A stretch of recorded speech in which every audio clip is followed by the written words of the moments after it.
Nice. Alrighty, so welcome back. So the big events for today. I mean, we're going to talk about cool stuff in C, but tonight your first exam will open up. So here's how the exam works.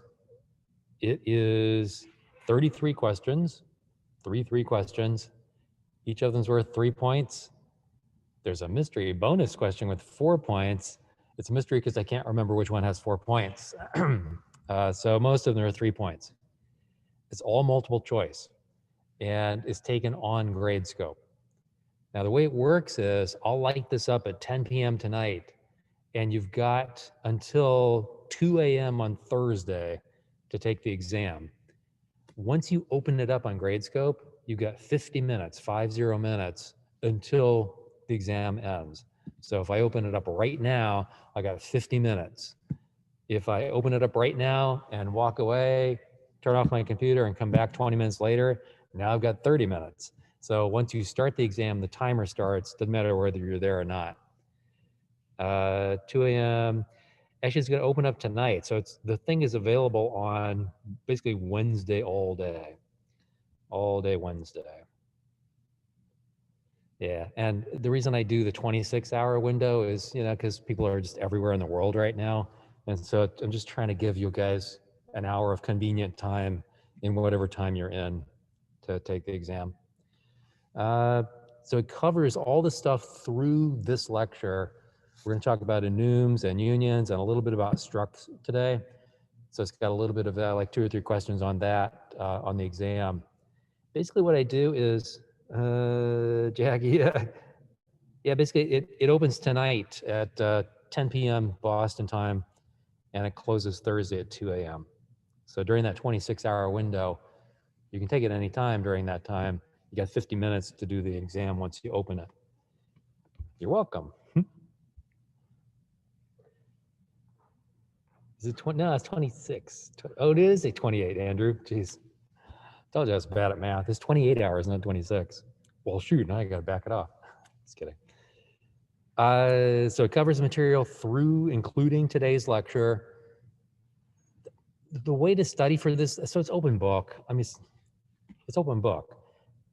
I would take the exam with my slides, my copies of the slides somewhere nearby so I can look stuff up. If you got a copy of the book, that helps too. Or Google, like, C's been around for 40 years, so there's plenty of information on Google about C. That's fine. It's not, I can't force you to do a closed book test. It's silly. So it's open book, open notes. Don't collaborate with your neighbors, please, because that's actually cheating. You shouldn't have to cheat on this one. Other ones maybe, but not this one. The way I write the exam is probably a good way to prep for it. The way I write the exam is I go back to the slides, and I almost always start at the back, whereas usually a bottom line slide.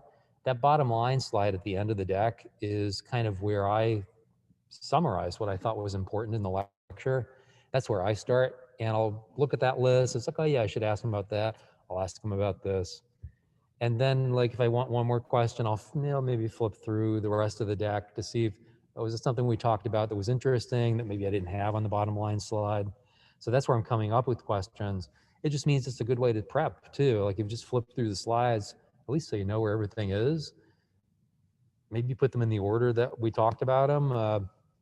Just whatever works for you organizationally, so that when you're taking the exam, you're not spending tons of time like searching. You just kind of know sort of where stuff is.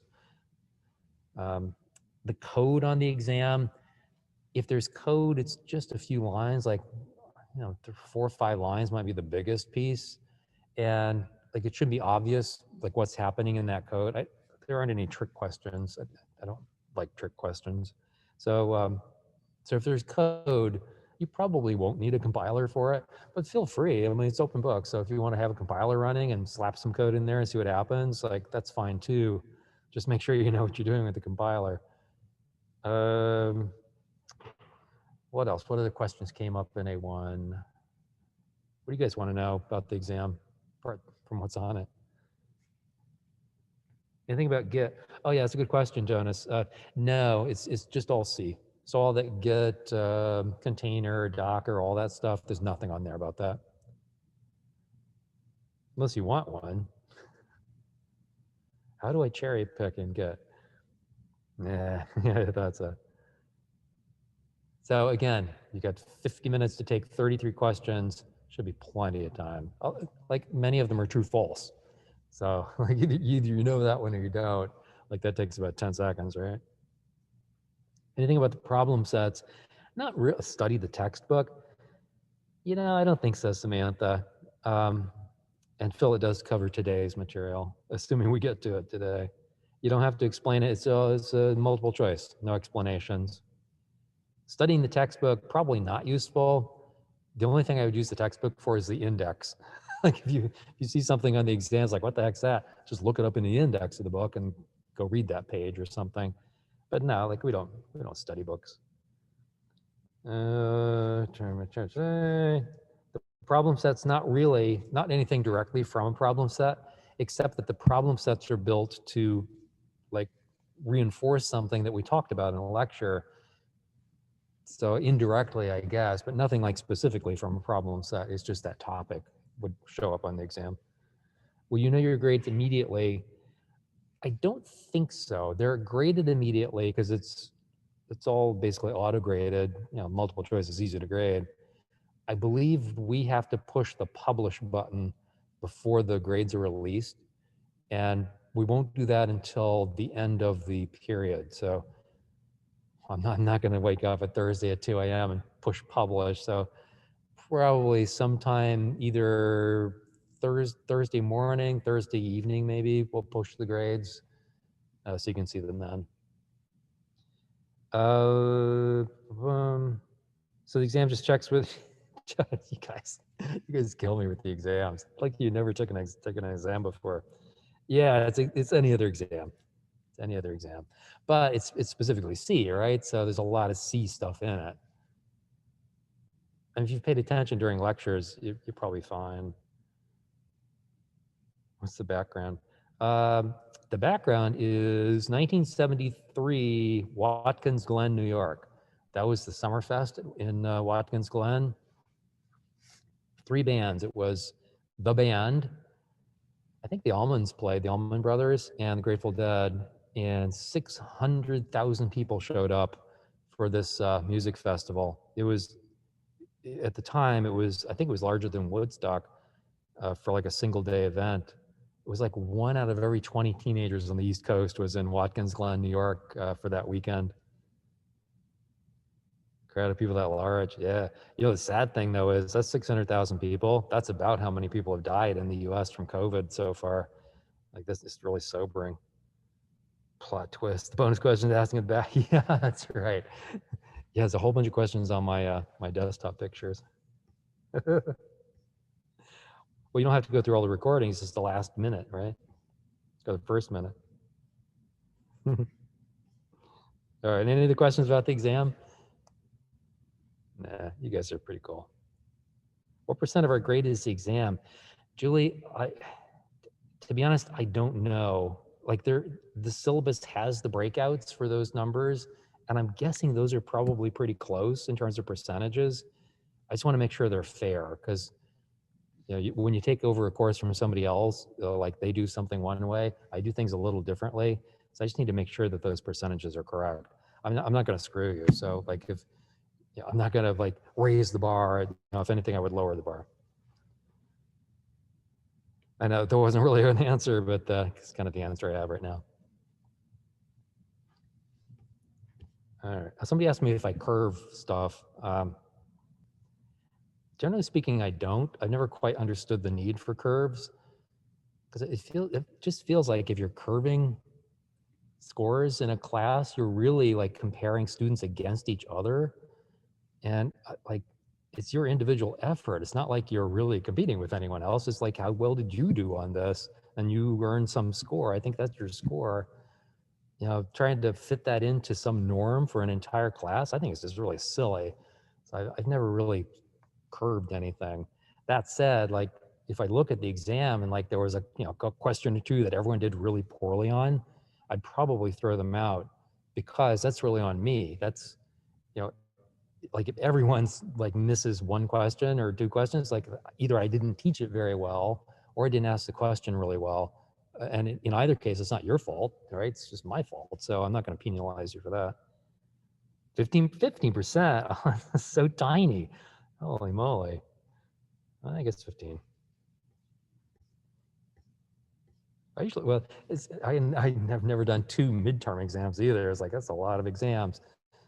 So I guess you end up being 30%, right?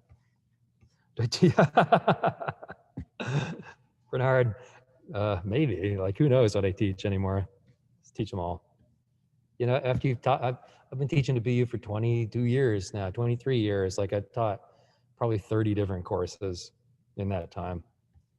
And actually, 350, I didn't teach 350 as 350, but I have taught operating systems courses here at BU. There were 500 level courses. All right. What you really missed was me teaching networking. Was it 455? The networking course here? I taught that a couple of semesters ago. I managed to teach the entire networking course with no math.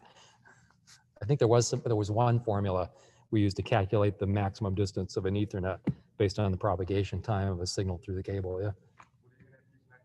What am I teaching next semester? Next semester is 210, one section of 210, a section of 411, software engineering, and I think 412 is on the schedule for fall, which is my mean stack JavaScript course. Yeah.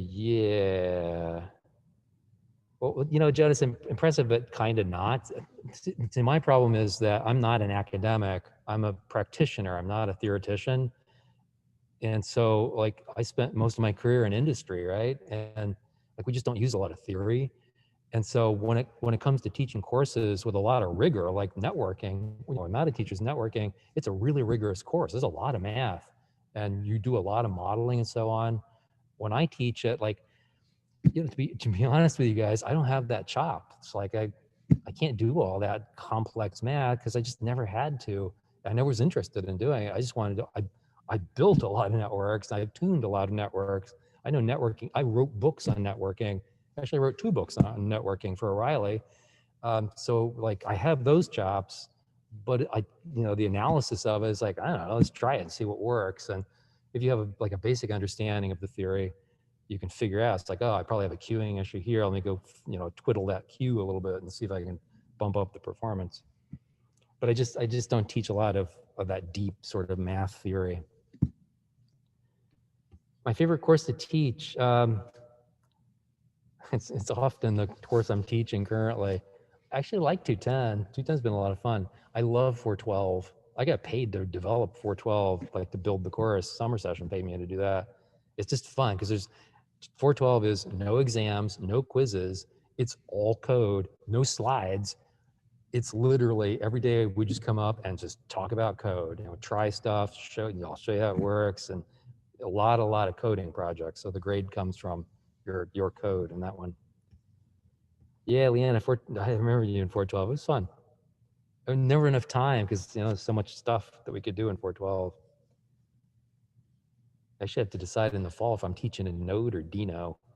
So Node is the original backend JavaScript engine Ryan Dahl wrote about 10 years ago. And he recently recanted. He gave a talk about a year ago at some conference about Node.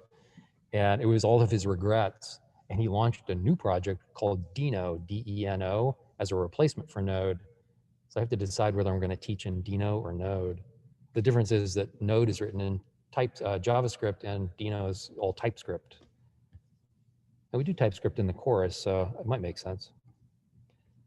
All right, enough of that, I guess. Yeah, no, I just teach whatever.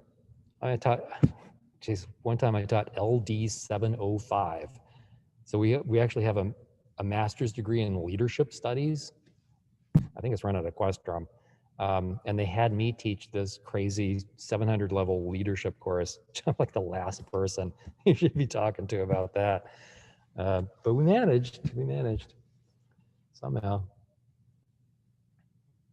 All right, so let's talk about this stuff. Enums, unions, structs, all these things that you're also curious about. I know it's like, this is all you want to talk about, right? And we didn't get through all of this in A1. I didn't expect to. So this will be a 2-day discussion. Basically, we'll talk about enums and unions today. I'll introduce structures. And then on Thursday, we'll dig deeper into structures and start talking about memory allocation using malloc and realloc and calloc and so on. And just like manual memory management. And that'll lead us into the following week, where we're digging even more into managing memory structures. Just kind of the cool stuff around C, I think. Let me frame this, this discussion this way. Remember that C is a really old language. Like we're talking late 60s, early 70s when Carnegie and Ritchie and those guys over in Bell Labs were working on this language. So it's been around a long time. And back then, stuff was really, really expensive. Especially memory was astoundingly expensive. And I brought up, yeah, I put up a bunch of pictures in A1. So here, for example, is, you can't see that one, hang on. Where is it? It's in view. Here, this one. Preview. So this is a receipt. This is me in 1995 buying 8 megabytes of RAM, $260 after tax. So 1 megabyte is 1,000th of a gigabyte. So if I were buying 8 gigabytes today, just multiply that by 1,000, $261,000 for an 8 gig stick. And then you got to convert from $1995 to $2020. Like you're talking, $300,000-$400,000 for that size of memory back then. And now you can walk into Micro Center down the street and buy an 8 gig stick for $10. It's like, it's crazy. But back then, like memory was really, really expensive. Like I had to think long. There was this $260 back in 95. Like that was close to my credit limit on this card. I had to really think about how I was going to pay that off over time and so on. But I was desperate for the memory. I was doing a lot of coding back then in assembly language. And even in assembler, I just kept running out of space. Like to the point where, actually, we'll probably talk about this in the second half because it's interesting. But when you're constrained for memory like that, like I had 4K of memory at one point. I'm writing code that was bigger than 4K. And the technique was you would read 4K of instructions into memory, run them. The last set of instructions would read the next 4K in and then jump to the top of that. So those are called memory overlays. You were constantly reading in new instructions because there wasn't space to store them all, overlaying what was there originally, and just the program just, you sort of like turning a page almost, except you're reading those pages from tape. So memory back then was really, really constrained. Like, look at this memory. Here's what memory used to look like. Let's see if I have these. There we go. Like these things. This is core memory. Like these things were hand built. They had people sewing these. Memory was sewed in the old days. If you look really closely, you can see these are sort of ring structures, these little silver things. So those are toroidal rings. It's just a little ring of ferromagnetic material, like a magnet, with a hole in it. And you would sew the wires through those holes in this grid sort of pattern. And the way you would access memory is like these lines up here would be the address. These lines would be the data. Which looks like these are the address lines and those are the data lines. So you'd activate the address and then you'd activate the data, and they would intersect. And where they intersected was the bits that you were working with. And because there was electricity going through just those specific wires at the intersections, the electricity would magnetize the little toroidal little bead. And it was the magnetism on that bead that was the memory. So core memory, you could load up something in core memory and actually pull it out and throw it in a cabinet somewhere, and then come back later and plug it back in, and all of the memory was still there because it was magnetism. But these were hand built, sewn together by people, at little factories. So you can imagine how expensive those were. You can buy these on eBay. It's fun to like have, little bits of nostalgia everywhere. Space Museum, yeah. It's crazy, isn't it? iCloud memory. Fun. So that's the background for C. Like when C was being developed and written, and even the, like, you know, these were, C ran on PDP-11s or PDP-7s at Bell Labs. Like those were really old kind of mini mainframey kinds of machines with that kind of memory. So memory was at a real premium. A lot of the stuff we're talking about today was designed into C to save memory. And you'll see how that happens when we go through them. So let's talk about enums first. Excuse me. Here's an enumeration. In this case, this is the type. So enum day is the type here. And when we create a variable of that type, you can see down here, we're saying enum day today. So that's just like saying, you know, float or int or a char pointer or something. Enumeration day is, that's just the type that we're working with. It's defined this way. So what's happening kind of behind the scenes is, and get my chat window up because there's a lot of questions on this one. What's happening here is that Monday, Tuesday, Wednesday, and so on, those are just labels. There's no storage at all for these. So there's nowhere in memory you're going to find Monday or Tuesday or Wednesday. The compiler, on one of its first passes through this code, is going to look at the enumerations, and it's just going to replace, anytime it sees a Tuesday, for example, it's going to stick a 1 in there, the integer 1. Anytime it sees a Wednesday, it's going to stick the integer 2 in that spot. So by the time the compiler has done that pass, one of these first passes, it's the same pass that it's looking for all the defines. So if you define stuff, you know, pound sign define up at the top, it's going to replace those defines with the actual value you defined. Same thing here. So right here, when we say today equals Tuesday, really the compiler, the preprocessor, is going to rewrite that. So it says today equals 1. Tuesday, yeah, it's a 1. And then it'll compile it. So these are really just labels. They don't appear anywhere in memory. Once the preprocessor has touched them, they're just integers, really. They're really just for us. They're a convenience for us so that, you know, if I just said, oh, like Tuesday here, if today equals 1, like, what does that mean? If I'm 500 lines deep in this code and I see that, it's like, what's 1? Like, what's that?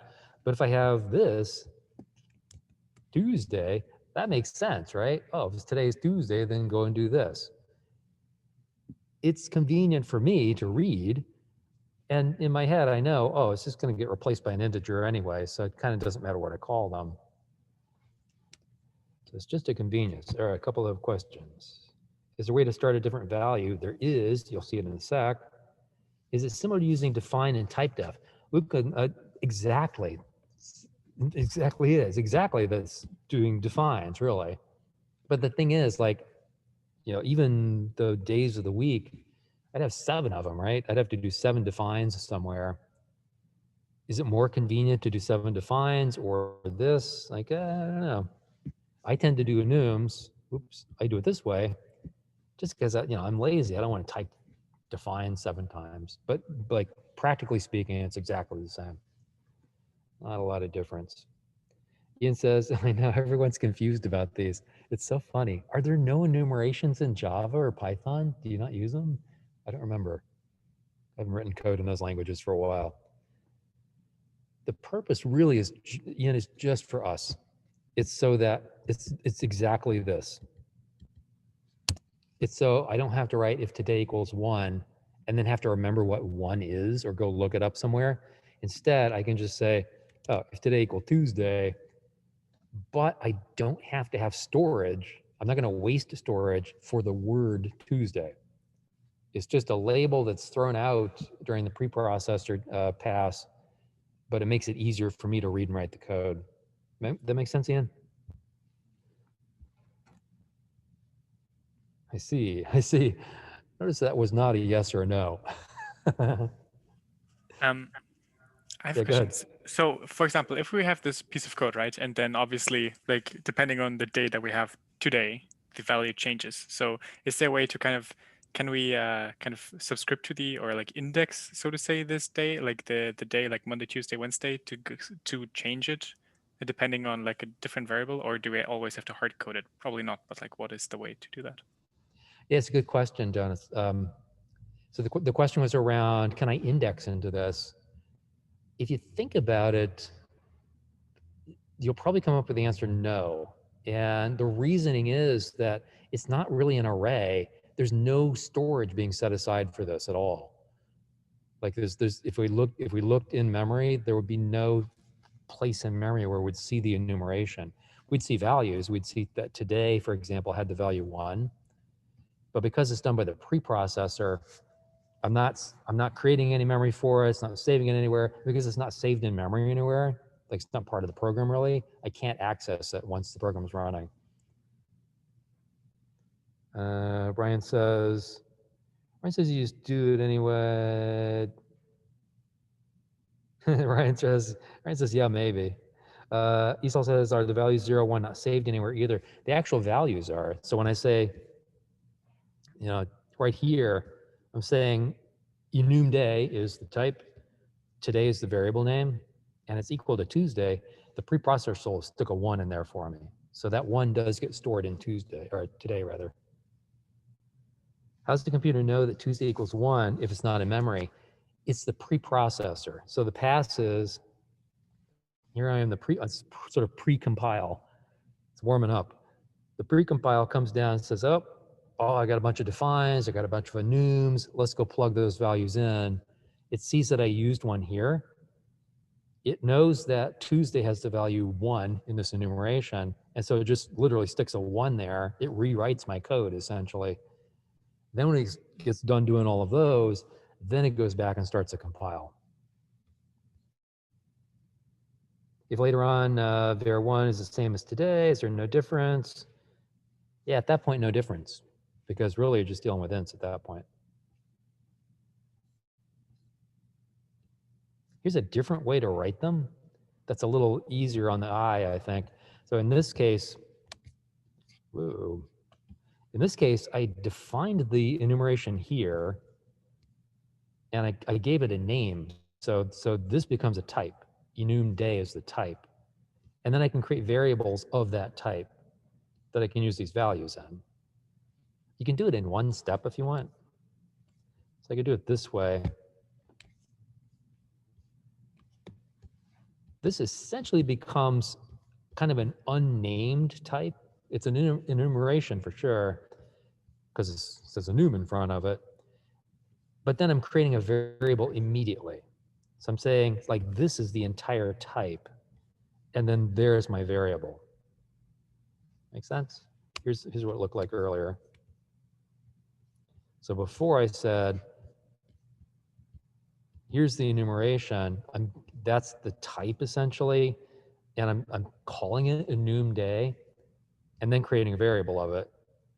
And in this slide, I just do it all in one step. So there's the enum. I don't need to give it a name because I'm not going to use it in that way.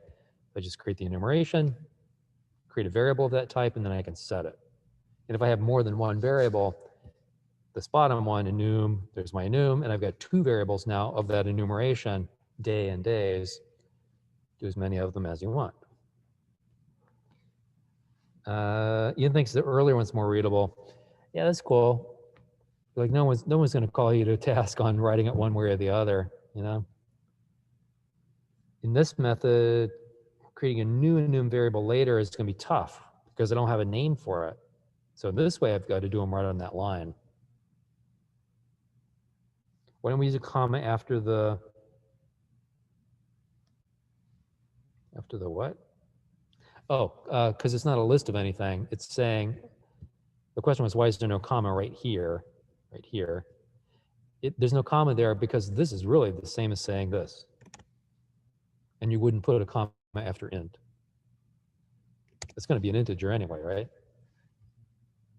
Ah, that's why. That'd be a great test question. It's so funny that this happened in A1 too, also. So I give a little spiel about the test, right? And oh yeah, some of the stuff will be on the test. And like, you would not believe the questions in A1. It's like just scrolling like crazy. Like those guys are usually a little more quiet. And Saban here is like, oh my God, we need to know this. So I should do that every week. Like, oh, it's gonna be on an exam. Let's talk about it. Yeah, so the limitation here is that in both cases, there's no way to create a new one of these because I didn't give it any sort of name.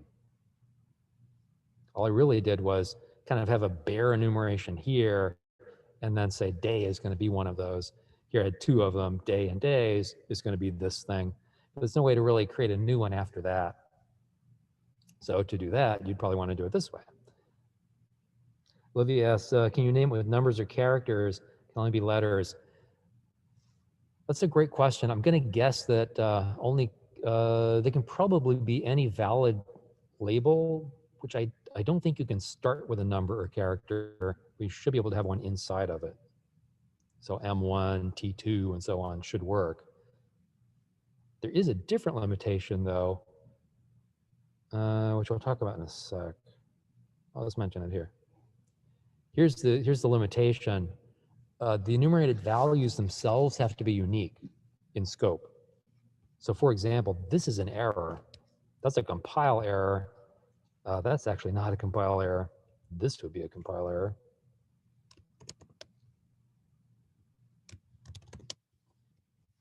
That's a compiler error because I can't have two of the same labels in the same scope. And when we talk about scope, scope looks like this. See line. Ryan will answer that in a sec.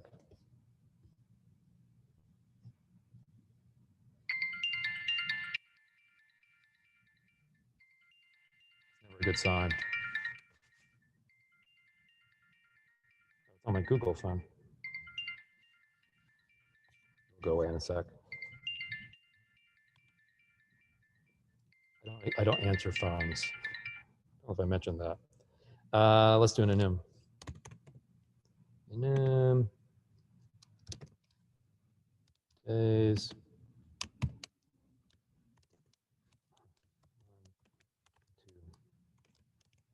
that. So this is an enumeration called days. Here's the limitation. I can't do this. Enum foo other days.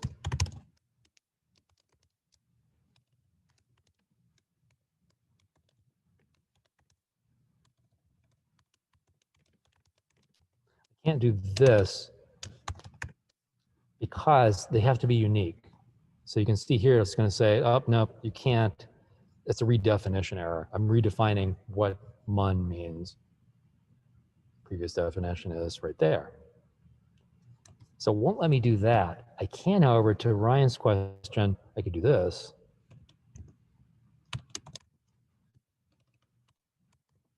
That or this. That works okay, I think. I need a bracket, huh? That works fine because they're different. And it kind of makes sense. It's, C is case sensitive. So little mon is not the same as big mon. Tuesday with a capital T and et cetera is not the same as that one. So that works. By scope, though, I mean generally there are two ways to determine scope in C, and most languages really. So things either have file scope. So if I put this up here, for example, there, I can get to days anywhere in the file. If I had several functions, maybe I got a function down here, void foo, void whatever. Down here, oops, easy, thanks. Void foo, x void. Oh, that sounds pretty cool. So void foo blah is another function. It's still in the same file though. I should be able to get to days up here. So enum days, I should be able to say enum days. equals Tuesday. That I can do. So that enumeration is in scope. It's in scope because it's up here at the top of the file. So that's file scope. Anywhere in this file, I can get to that enumeration. If it was in a different file, so if days was defined in a different file, there's a way to get to it in a different file also. We'd essentially have to use the external keyword, extern. Extern says, hey, this thing is defined in another file somewhere, but I want to use it in this file. And so it just makes that connection for you. It says, oh, it's an external thing. Yeah, cool. Let's drop it in right here where you said extern. And now, even though days was in some other file, I could access it here inside this file. We'll play with extern when we need to, when we come up with it, come up to it. So that's one scope. I've got scope at the file level. And then the other scope typically is within curly braces. So anytime I've got like here, if I move this enumeration down here inside main, so it's inside a set of curly braces, now I should see that I can't get to it down here. It's like, no, you can't, it's incompatible. I don't know where that is because it's not in scope anymore because I put it inside these curly braces. From here to, so I've got scope between those curly braces from there to there. So within the scope, things need to be unique in terms of these labels. And if I did it here, so let's just pull, I'll just write another one. What do you think happens if I try to use capital M-O-N, capital T-U-E, and I put it up here, but I also have it here? You think that's an error? It's two different scopes, right? Other days. Yes, because it's global. Maybe. Let's find out.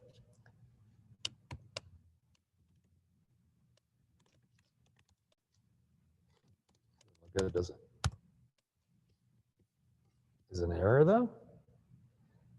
It's shadow. Look what that says now. Hey, this shadow is a variable in global scope. So it's shadowing some other variable. What's going to happen is the scopes are essentially colliding here. Only one of them is going to be used. As I recall, it's going to be this one. So even though I've got scope here on other days, and I'm using that tag, and I reuse the tag here, it's in a different scope, and this is kind of gonna like, it's saying it's shadowing, it's kind of gonna take it over, I guess. You'll get a warning for sure. I don't think it's a compiler error though. That stopped, yeah.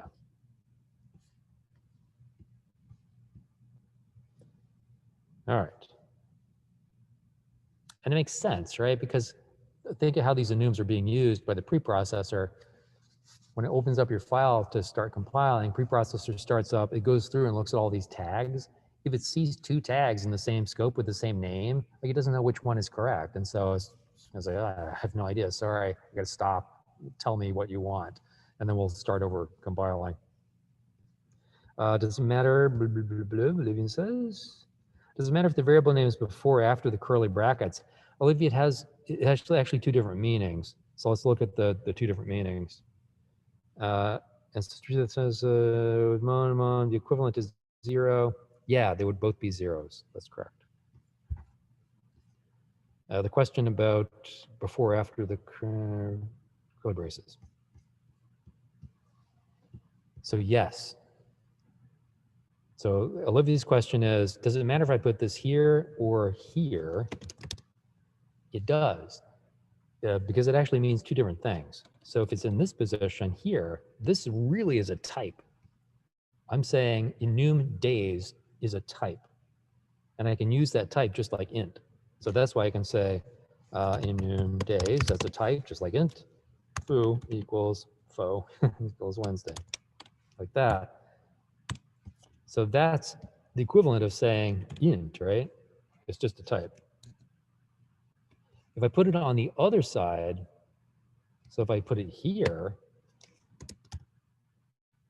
now I actually did two things. First, I defined a type, an enumerated type called enum days, and I'm creating a variable of that type. So bar is going to have Mon, Tuesday, or Wednesday inside of it, it's a variable of that type. That helpful of you? Yes. Even if it didn't. Actually, I think it did. I have another question. Yeah, sure. If you declare enum like this, for example, could you, like on this slide actually. Oh, so sorry. if you have then kind of, if you don't declare enum as a type, right, and then you have, let's assume now you have just January, February, and March, and then on the second line you have January, February, March in the exact same way, but you declare different variables of that type in two different lines. Would that be okay then, or not? Nah, this actually still generates an error because the labels themselves are duplicated. Even though I got two variables here. Yeah, and even Okay, if I said this, like that one's foo and this one's bar, so two different types, it's the labels themselves. So that would cause the error. Okay, thank you.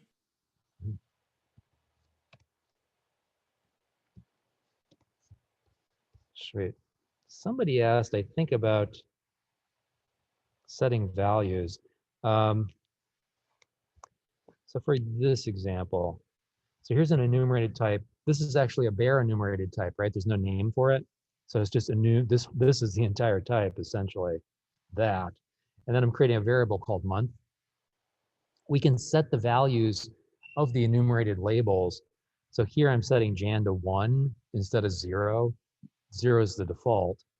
Anytime you assign a value like that, the next values are all just going to be plus plus from that one. So if I set Jan 1 here, Feb is going to be a 2, March is going to be a 3, December is going to be a 12. I just threw a 12 in there because I didn't have April through November. You don't have to set them, of course, and you can set them in any order. I could set them in random order and descending order. It doesn't matter. They're just labels, really. But if you do set one, just remember that the next one is going to be one more than that, one more int. So it really is just plus plus in that case. Can I declare multiple variables using the same enum? Yeah, we did it actually here. We did it somewhere. Here we did, like here. So here I've got two variables, same enumeration. The enumeration is this whole thing, that's the type, and then day and days are the two variables. How can day in enum day be a type? Actually, Sergey, it's not day, it's enum day is the type. Think of it all as one thing. And that's why we can do this. So here I'm just saying that's a type, enum day. And then that's what the type is. And then when I create a variable of that type, I have to use the whole type. Enum day is the type. Today is the variable name. And again, that's just, it's a type. So it's just like saying that, just a type declaration. Can I do enum Jan equal 1, Feb 3, December equal 12? Yeah, of course. Yeah, you can give values for all of them if you want to.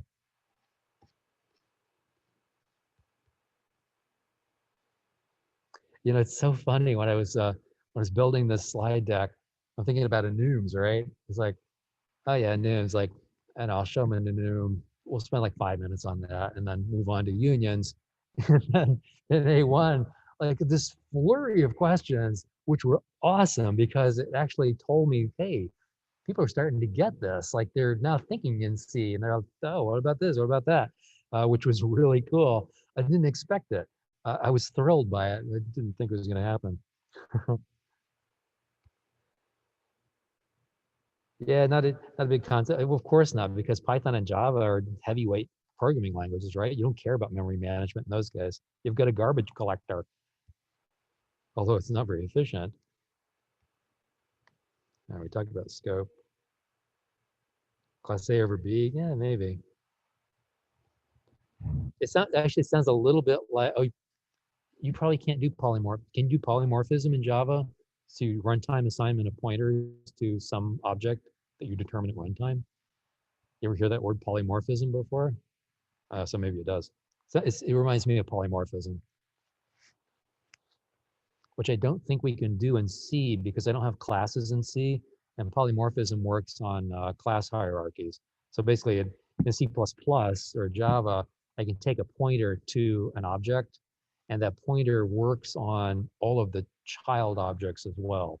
So if I have an object like animal and a dog object that's related, like a child of animal, I can take an animal pointer, but I can use that pointer on a dog object as well, and I can determine that at runtime. So basically, the program's running, and then I inspect the type of the thing I'm pointing to and use the correct pointer for it. You're in luck. We don't do that in C because we don't have classes in C. All right, one last thing about enums. I can do math on them. It's just an integer. And so, like here, I've got, this is a bare enum. I have a variable on it called month. I set month to January, and then month plus plus. So originally Jan was a 1, month plus plus means now month is a 2. So month plus plus would now have Feb in it, and I can use Feb as the label for that. Can I repeat why we use emu? It reminds me of the commercials. Instead of assigning variables to ints. Yeah, so Gia, is it Gia or Gia? Hard G or soft G? Jonas has it. They're gonna tell me. Yeah, Jonas has it exactly right. It's because I don't want to take up the memory. Like here, they had like January, January, making up months here. Oh, geez. Why can't we spell these normally? Come on, there's an R in February. B-R-U-A-Y. Like if these were strings, that's quite a bit of storage just for January and February, and I got 10 more months to go, and some of them are long. So I don't want to spend that storage storing these strings, but I still want in my program, as I'm writing logically, like if I'm down 500 lines in my code, and I've got something like this, if today, Toady, go do something, like, what does 1 mean? I'm 500 lines deep in this code. Maybe somebody else wrote some of this code. Like, what does 1 mean? I have no idea. I got to go look it up. I got to figure out, oh, what kind of variables today? Oh, how am I using it? Oh, it sort of looks like I'm using these for months. I guess it's a month, or maybe it's a day name. I don't know. I just don't know. If I do it this way, that is like blindly obvious, right? It's like, oh, today's Tuesday. I guess we're checking days. Like it's really obvious what that means. But I didn't have to set up storage to store all of those strings, January, February, March, and so on. So I saved a lot of memory. That's the whole point of this, is saving memory. So Leanna says, so we just have the enum Jan, Feb, month declared, try to print month, would it print January? It would print January, yeah, because integers default to a 0. Well, actually, if we her enum, Jonas, you're close. Her enum didn't have Jan equals 1, so it'd probably just default and print a 0. Ian, yeah, Ian, dude, you finally got it. You're done then. That's it. That's all. You can leave the course now. So to summarize, Joyce is summarizing for everyone. The enum creates a type. I can take a specified set of values. The labels themselves are not. Yes, that is exactly it. It's a weird language, doesn't it? It seems like really weird. And I think I said at the beginning of the course, like I hadn't written in C for 25, 30 years. And as I was like coding up examples and so on, it also was sort of coming rushing back to me. And I remembered how much fun I had in C. C's a really fun language because you have to think about so much. All right, so let's do unions. We done with enums? Cool. Let's talk unions. So, so in C, It's actually easier to show you than to blab about it. Here's a union. Age, section, and distance. It looks just like, actually we haven't seen this yet. Looks like a struct. Looks like a class, except we don't have classes in C. What's happening here is these are 3 values. I've called them info. So this is a union called info. Actually, that's a variable, info. I can store the age, I can store the section, I can store the distance in that variable, but not all at the same time. You can only store one of these at a given time. If I store age and then I rewrite and say, oh, info.section equals something, it overwrites age. The storage for a union, when I'm setting aside memory to store a union, it's going to be the size of the largest type in the union. So in here, I've got age is probably 4 bytes, a char is 1 byte, doubles 8 bytes. So the storage for this is going to be 8 bytes long. But when we write the integer, it's just going to use the first 4 bytes of that 8-byte storage. When I use the char, it's only going to use 1 byte because the character is 1 byte. And then the double is going to take up the entire 8. But it's overwriting the values each time. And let's go play with it. Is it a waste of memory? Sam, no, it's exactly the opposite. It's like if I just had 3 variables, age, section, and distance, I'd have 4 for the int, 1 for the char, and 8 for the double. That's 13 bytes. This union only takes up 8 bytes. So I'm saving almost 50%. So it's actually saving memory. That's the whole point of a union. I want to store various types of things, but not all at once. And I don't want to set up storage for all of them either. Why can't I just store all 3 variables? Andrew, you could set up int age, char, section, double distance. They would all occupy memory, 13 bytes in this case. The union only takes up 8 because it's the size of the largest thing in the union. Jonas says, I can't use all the fields of an info at the same time. Ding, ding, ding. Oh, you're over here. Ding, ding, ding. Correct. That's the point of a union. One thing at a time. Let's go see it. We actually wrote this code in A1. We'll just use it in here. I'll get rid of these enums. Oh, here's our union. Go to that one. So here's the same union, right? Anything else junk in here? Here's the union. It's the same one as on the slide. Age, section, distance. I don't want that. I'm going to set the age to 25, and then we'll print it out. And then we'll set the section to X, and then print it out again. And we're going to watch it in memory so you can see what's happening. Notice that I'm using this dot notation. Thank you so much for turning everything a different color. So the dot notation, info dot age, dot is how we get to members of the union. So dot section is section, dot distance, dot age, and so on. So let's run this. Rebuild, rebuild the project because I changed a bunch of stuff. What happens when I overwrite the double with the int? We're going to see it in memory as it happens live in CS210. Debug. All right, so we're here. Let's go look at info in memory. Here's info.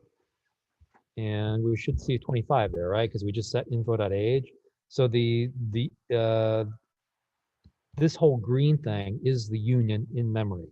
So I said it's going to take up the size of the largest type in the union. The largest type here is double, which takes up 8 bytes. That's why it's 8 bytes long, 4, 8. And we wrote a 19, and 19 hex. 19 hex is 25. So it's 1 times 16 plus 9 is 25. So that's the 25 from age. And if we print it out, it'll just print out the age. It'll print out 25. Now, did it? No, not yet. Now we're going to set section to X. That's the next line. This little yellow arrow here. We're going to set section to X. And watch what happens down in this green zone of memory.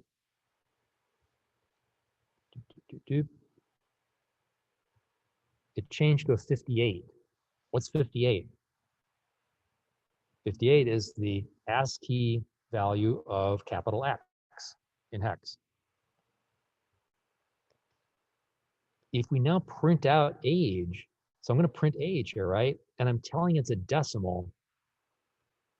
Info.age is an int. So it's going to look at the first 4 bytes of that memory storage location. It's going to look at these 4 bytes. So it's going to print out whatever 58 is in decimal. It's 5 times 16 is 80 plus 8 is 8. So I'll print out an 88 as a decimal, right? In fact, let us remove that. Stop this. We'll just run it. So that's what the output is. Info started out as 25 here, info.age. Then we set section to X. And then we printed out info.age again. But now that's just junk, because really that's an integer representation of a single character sitting in memory. It's not really what we expected. Info.section is correct though, because we just set it to an X up here, so it prints out an X for us. That's not a big deal. As you might guess, we have to manage these things manually, right? Because as somebody just pointed out, Chris said, what if I have info.age equals 25? It's like, where does it go? It's gone. It's just gone. And so when we use a union, it's typically that we have some sort of temporary thing that we're using, and we've got a bunch of types that it can be, and we need to choose at some point what type we're going to store and work with. But again, remember, this is about saving memory, so I don't want to create variables of all those types. It's much simpler to create the union and then just poke in the values in the union, and they'll do the right thing, because they'll all fit, because the union itself is the size of the largest type.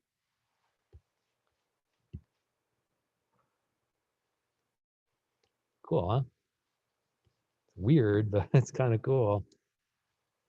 So the thing is, we use unions all the time. If you look through the Linux source code written in C, unions everywhere. Because remember, again, like this code that we're writing in C, you're not going to write a website in C. What you're going to write is the web server in C, and like you want that server to be as tight as possible to take up the smallest memory footprint it can for efficiency's sake. So like we're thinking about that all the time, writing C code. Like what features can I use to save some memory or something? Question is, why is there an 88? It's because the ASCII value of X is what we see. I have to run it again. The question was about the 88. Bip. Right here, when we write the character X, the character X has the hex representation of 58. And if you convert 58 into decimal, it's 5 times 16, which is 80 plus 8, 88. That's why. Is the union itself a type or just a collection of types?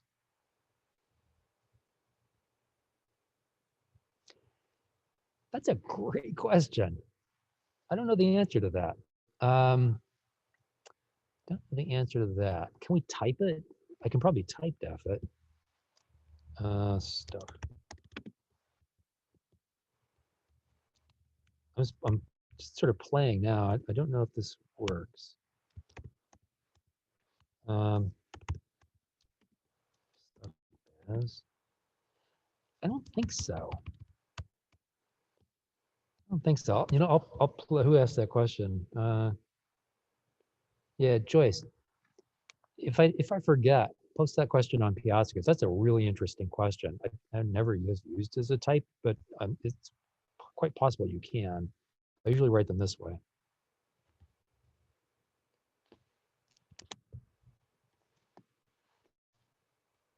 Let's see, what else? It's just what we talked about.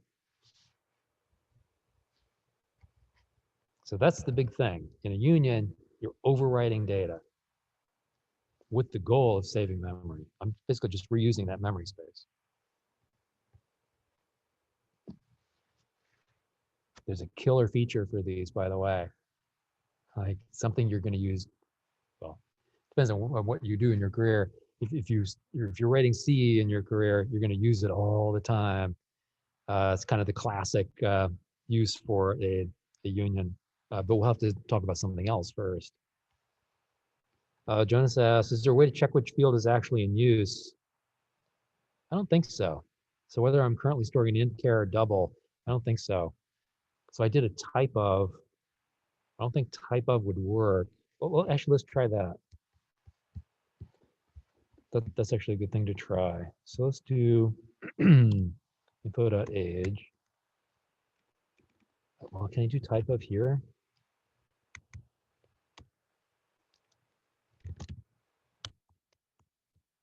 Will that work? Doesn't declare anything.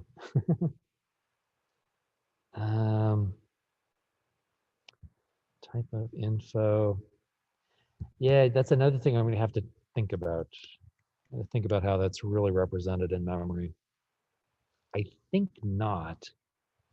So was Jonas asked that? Yeah, so generally speaking, C is not a reflective language. So it's like in Java, you can ask something what it is. That doesn't work in C. And type of sort of works kind of that way, but it's not really asking the object itself. We don't have objects in C. So there's no introspection as you would have in Java. My guess is it would be difficult to figure out the type. You'd have to know the type of, well, I guess you do what's the type of age. Info.age should return a type of int. So you do it that way. Everyone asks, can using store arrays? Sure, absolutely. Like if I had a character array down here,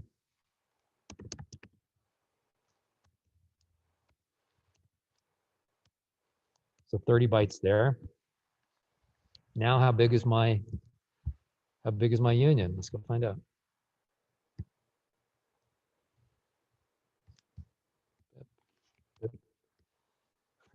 Rebuild it. Hang on. Rebuild. Did it? Yeah.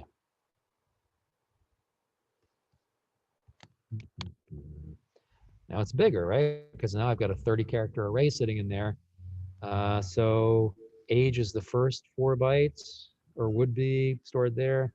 Well, it's going to be the biggest, what's the largest thing in there? It's that 30 byte array.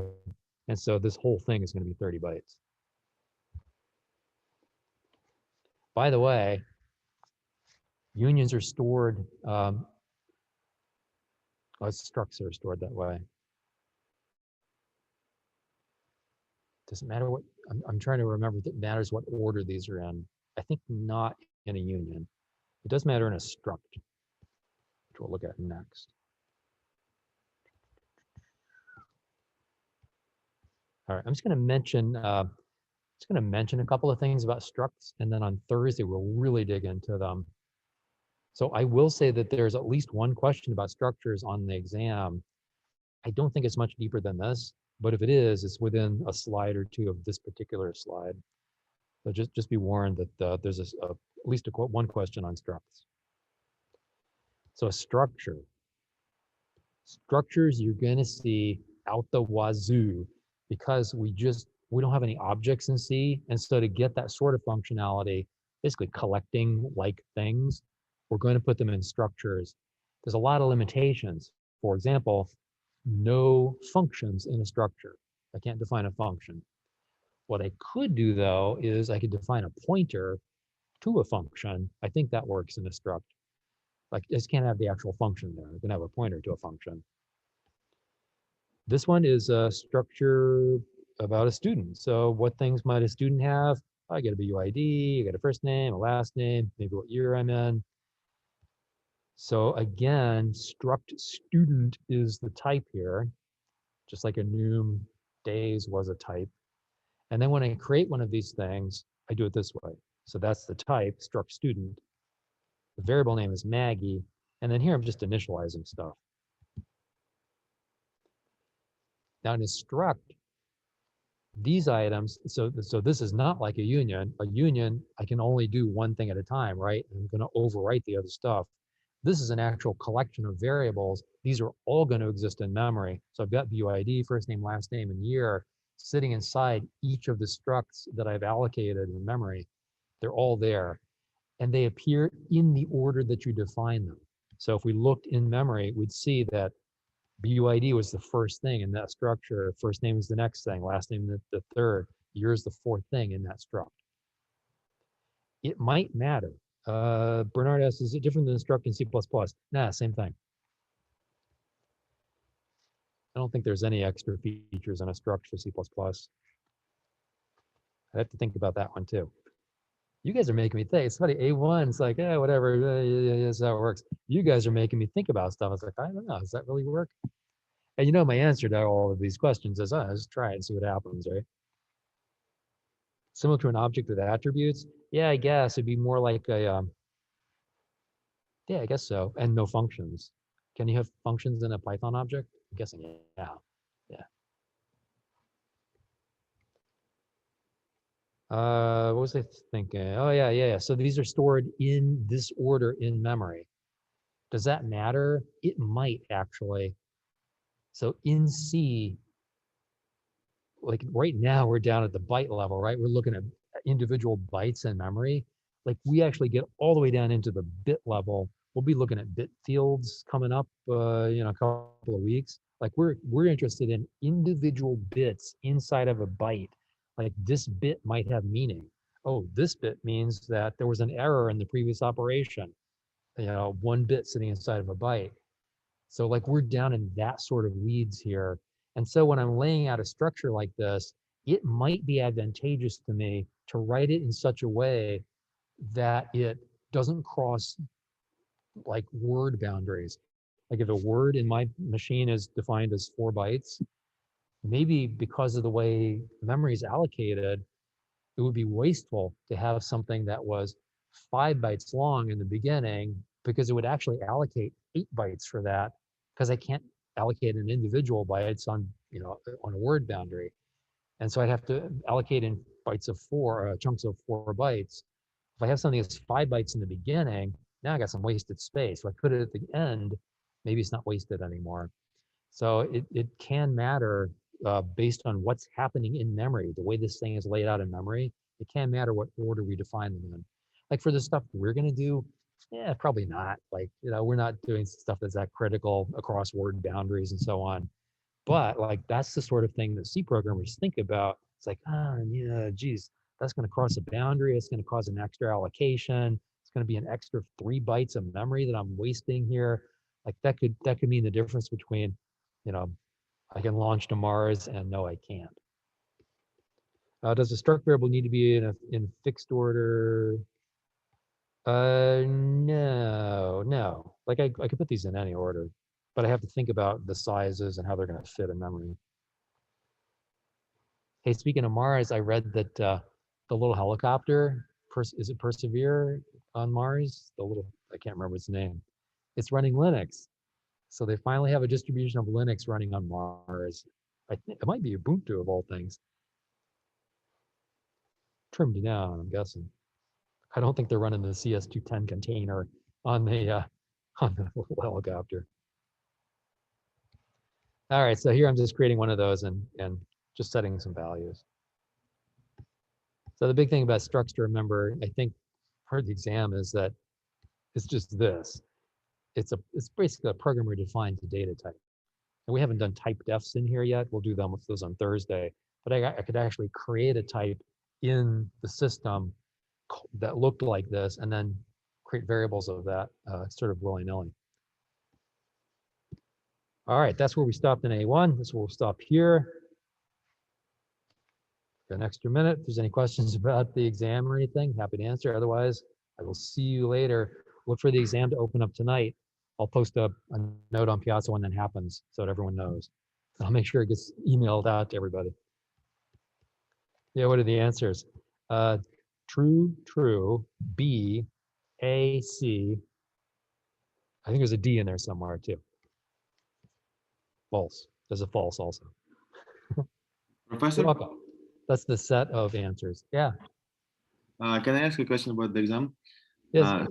For example, when you use the unions and then you assigned to uh, union section X, and then you printed union H, and it printed 88.